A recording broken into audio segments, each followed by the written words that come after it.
Hello, welcome to Radhi nails gallery. આજે આપણે કરીશું બ્લૂમિંગ ફ્લાવર આર્ટ. તો આપણે ટીપ પર બિસ્કોટ એપ્લાય કરીને તેને 60 સેકન્ડ ક્યોર કરી લેવાનો છે. ત્યારબાદ 2 layer of gel polish. Gel પોલિશને પણ આપણે 60 સેકન્ડ ક્યોર કરી લેવાની છે.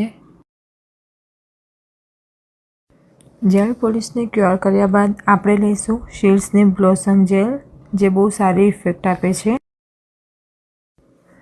આ બ્લોસમ જેલને આપણે જેલ પોલિશ પર એપ્લાય કરીશું. ધ્યાન રાખવાનું છે કે બ્લોસમ જેલને યુવી લેમ્પમાં ક્યોર કરવાની નથી. બ્લોસમ જેલને એપ્લાય કર્યા બાદ આપણે ડોટિંગ ટૂલની મદદથી આવા નાના નાના ડોટ્સ બનાવી દઈશું અને તેને થોડીવાર સ્પ્રેડ થવા દઈશું. ત્યારબાદ તેને પણ આપણે ક્યોર કરી તેની ઉપર ફ્લાવરમાં થોડા ડાયમંડ એડ કરીશું. ત્યારબાદ તેના પર આપણે શિલ્ડ્સનો શાઇની ટોપકોટ એપ્લાય કરીશું અને ક્યોર કરીને આપણા આર્ટને કમ્પ્લીટ કરીશું.